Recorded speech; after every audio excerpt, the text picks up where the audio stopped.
Әйе, сугыш җимерде, ятим итте, бер нәрсәне дә уямады. Шул авырлыкларны күтәргән шәһәрләрнең берсе Ленинград. Ленинград блокадасы Мәүләвиевлар гаиләсенә дә кагыла.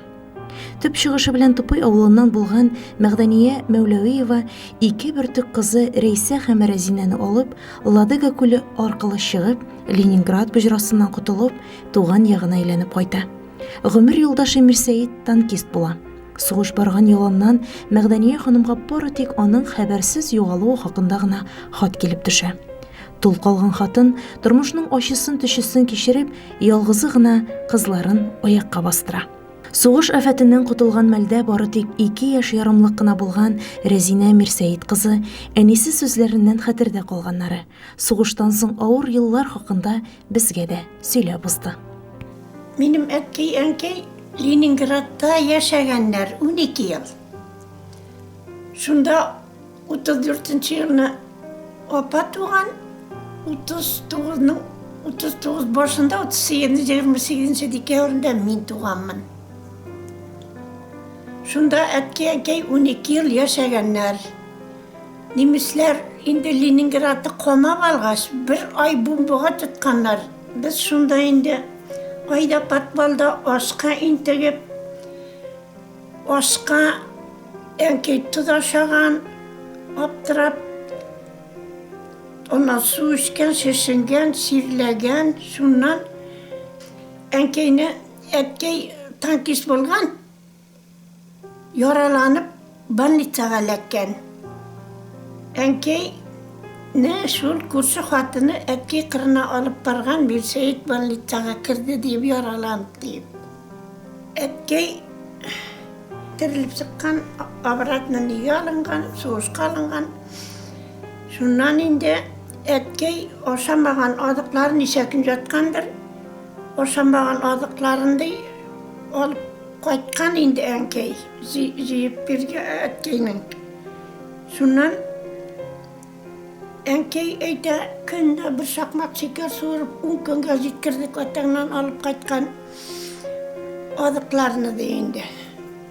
Әнкәйләрне төнне Ладога күленнән халыкны инде әнкәйне генә түгел, бөтен Ленинград халкын Ладога күленнән төнне генә чыгарганнар бу якка.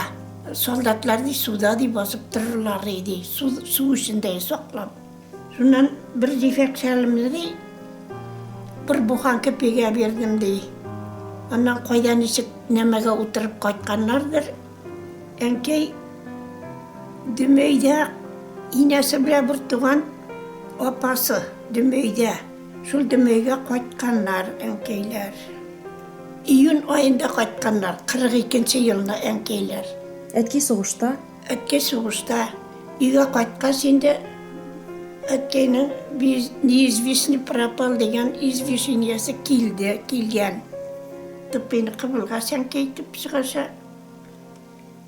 Шуннан шундагы кеше үлгәч өйләр күп кала бит инде. Әнкәй шул кеше өендә хәзер мин үсә килдем, үстем, бәләкәй арба, бәләкәй чана тартабыз, бәләкәй арба белән әнкәй юнәткәндер, әнкәй тегүче, диңгер дигән тегү машинасы бар. Шул безне аслыктан алып калды шул машина. Тегү тегәбез, сепаратчысына да тегү тегәбез, катыгыны итабыз. Шул җиндәй тиешле кеше быдау китергәнен беләм ансын. Быдауны җитәкләп, менә асрагы сыер итеп, шулай итеп, сыерга өлгәшеп киттек.